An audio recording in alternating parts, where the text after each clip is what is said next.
বাংলার marine drive দীঘার খুব কাছেই রয়েছে।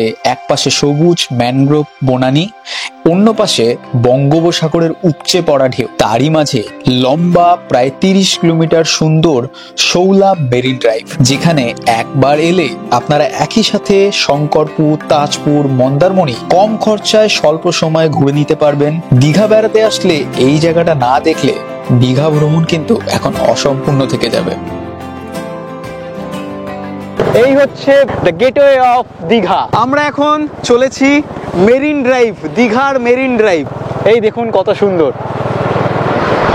দীঘার প্রধান আকর্ষণ নিঃসন্দেহে লম্বা সমুদ্র সৈকত, কিন্তু বর্তমান সময়ে দীঘা পর্যটনের জন্য অনেক কিছুই ডেভেলপমেন্ট করছে ওয়েস্ট বেঙ্গল ট্যুরিজম। তারই একটা নতুন আকর্ষণ হলো এই দীঘা মেরিন ড্রাইভ। এটা হওয়ায় পর্যটকদের বড় প্রাপ্তি।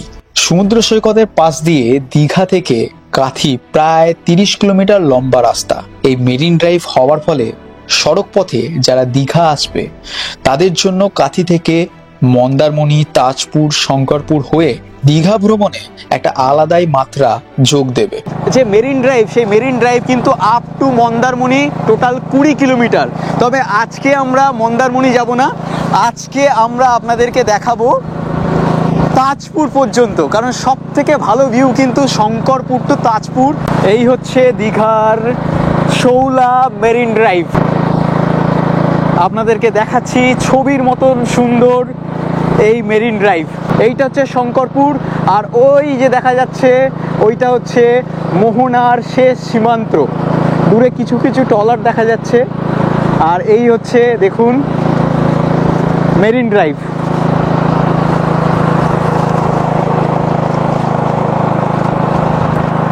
তো আমরা এখন মেরিন ড্রাইভে প্রবেশ করে গেলাম। দীঘা থেকে এই মেরিন ড্রাইভটা শঙ্করপুরে কানেক্ট করেছে। এখান থেকে শঙ্করপুরের ডিস্টেন্স 1.7। দিক থেকে যদি আপনারা দীঘা যান তাহলে 6 কিলোমিটার, উদয়পুর যদি যান 11 কিলোমিটার, আর চন্দনেশ্বর যদি মন্দির যান তাহলে পড়বে 13 কিলোমিটার। দীঘা সুন্দরী এতদিনে ফেমাস ছিল দীঘার বিচের জন্য, আর এখন কিন্তু আরও বেশি ফেমাস, আরও বেশি মানুষ জানছে এই মেরিন ড্রাইভের জন্য। এই মেরিন ড্রাইভে কিন্তু কোনো বড় যানবাহন চলে না। এই মেরিন ড্রাইভে আপনারা আপনাদের প্রাইভেট গাড়ি বা বাইক নিয়ে আসতে পারেন। তো এই দাদা আজকে আমাকে ঘুরে দেখাচ্ছে দীঘা নতুনভাবে কিভাবে ঘোরা যায়, সেই জায়গাগুলোকে দাদা এক্সপ্লোর করাচ্ছে। আপনারাও আসুন, সবাই মিলে জায়গাটা এক্সপ্লোর করে যান। এই হচ্ছে নায়েকালি ব্রিজ, আর তলা দিয়ে এই যে জায়গাগুলো দেখতে পাচ্ছেন কাটা হয়েছে, এগুলো হচ্ছে ভেরি। চিংড়ি মাছের যে চাষ, সেই চাষের জন্য এখানে ভেরি কাটা হয়েছে। ও হো হো হো, কি সুন্দর লাগছে দেখুন। দেখে মনে হবে এক টুকরো সুন্দরবন। নয়াখালী ব্রিজের ওপর দিয়ে এখন যাচ্ছি শঙ্করপুর। Welcome to Shankarpur.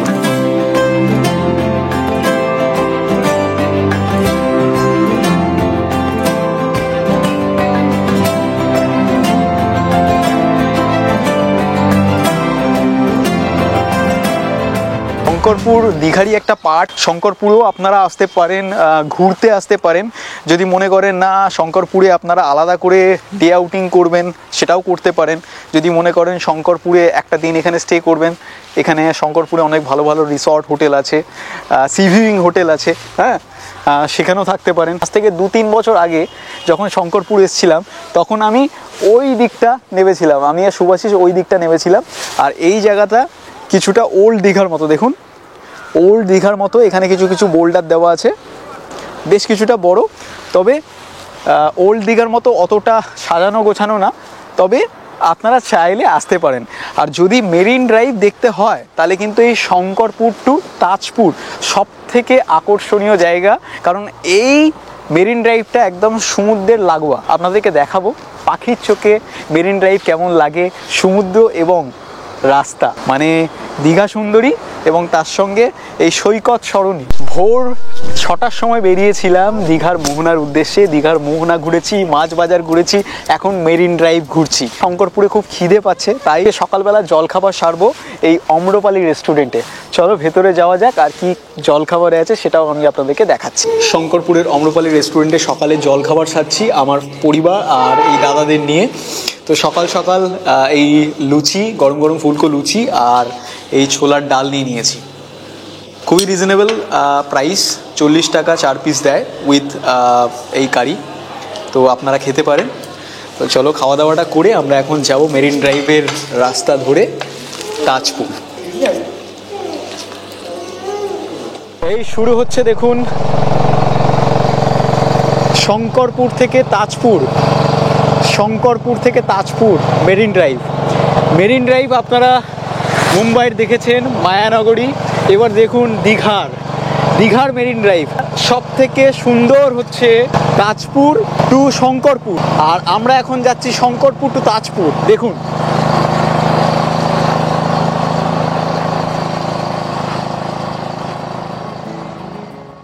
দীঘা থেকে শঙ্করপুর হয়ে মন্দারমণি পর্যন্ত সমুদ্রের পাশে এই মেরিন ড্রাইভের রাস্তা।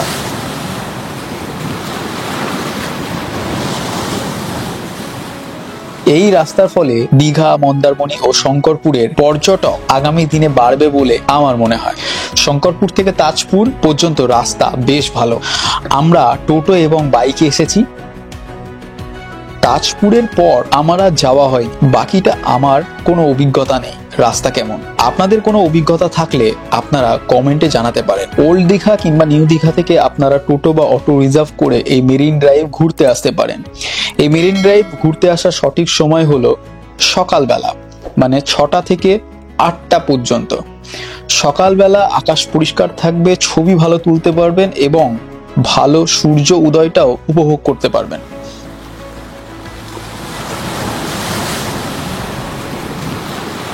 দেখুন এখন তাজপুরে বেশ কিছু এরকম কি বলবো রেস্টুরেন্ট, ছোট ছোট রেস্টুরেন্ট আছে। এখানে আপনারা বসে খাওয়া দাওয়া করতে পারেন। এখানে আপনারা সি বাথ নিতে পারেন, সান বাথ নিতে পারেন।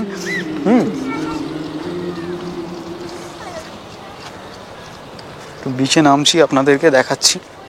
আমরা এখন চলে এসেছি তাজপুর সমুদ্র সৈকত। আর তাজপুর সমুদ্র সৈকতের বিচের এই অবস্থাটা একবার দেখাচ্ছি আপনাদেরকে। দেখুন, হ্যাঁ এই দেখুন, দূরে দেখুন, এই দিকে কিছু পাথর রাখা আছে, সম্ভবত এইগুলোকে বাঁচানোর জন্য। হ্যাঁ, এইদিকে তো খুব একটা বেশি পাইলিং নেই, এই দিকটা বাঁচানোর জন্য এই পাথর রাখা আছে। আর এই দিকটা সোজা বেশ কিছুটা তাজপুর। আর এখান থেকে আরও মোটামুটি 5 কিলোমিটার 7 কিলোমিটার গেলে কিন্তু পড়বে মন্দারমণি।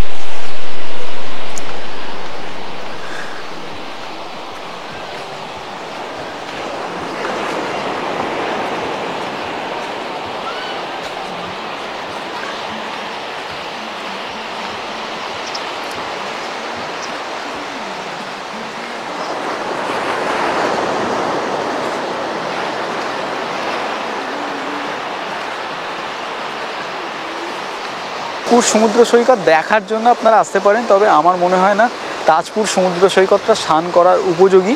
এই তাজপুর সমুদ্র সৈকতে বেশ কিছু গর্ত আছে, পাথরও আছে, তাই আমার মনে হলো যে তাজপুর সমুদ্র সৈকত কিন্তু স্নান করার উপযোগী না।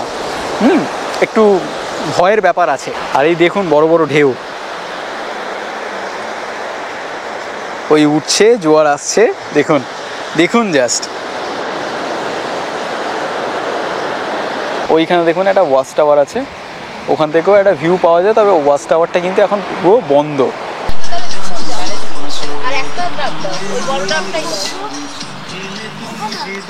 এখানে বেশ কিছু রেস্টুরেন্ট আছে, আর আপনারা দেখতেই পাচ্ছেন বেশ কিছু চেয়ার রাখা আছে, সেগুলো হচ্ছে সান বাথ নেওয়ার জন্য। হ্যাঁ, সান বাথ চেয়ার কীরকম কী রেট চলছে, মানে কত কি ঘন্টা এরকম? ঘন্টা না, আমাদের কাছে বসে কিছু খেতে হবে। আচ্ছা আচ্ছা, খেলে এটা ফ্রি তাই তো? হ্যাঁ। আচ্ছা, আপনাদের এখানে কি পাওয়া যাবে, কি কি পাওয়া যাবে? আমাদের এখানে আপনার চা, কফি, কোল্ড ড্রিঙ্কস, মাছ, কাঁকড়া, দেশি চিকেন, ঠান্ডা বিয়ার এসব পাওয়া যাবে। আচ্ছা, অর্ডার দিলে আপনারা বানিয়ে দেবেন? হ্যাঁ, রান্না করে দেবেন।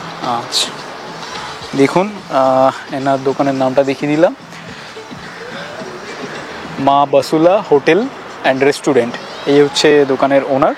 তো এই দেখিয়ে দিলাম। এখানে একটা সবথেকে ভালো জিনিস যেটা আমার চোখে লাগলো, যদি শুধু সমুদ্র সৈকতটাকে এনজয় করতে হয়, চোখে দেখতে হয় এবং তার জন্য ভালো বসার এবং শোয়ার জায়গা আছে, সেটা হচ্ছে এই যে সানবাত নেওয়ার চেয়ার। তো সেই সানবাত নেওয়ার চেয়ার ফ্রিতে আপনারা উপভোগ করতে পারেন যদি যে কোনো রেস্টুরেন্টে আপনারা কিছু খান। এটাই হচ্ছে মোটামুটি ব্যাপার। তো সমস্ত কিছুই এখানে পাওয়া যাবে তাজপুরে, সেটা আমি বলেই দিলাম। আর মোটামুটি সমুদ্র সৈকতটা ভালো। এই তাজপুর সমুদ্র সৈকত একসময় বেশ জনপ্রিয় ছিল, এখন সেরকম কিছু নেই বললেই চলে।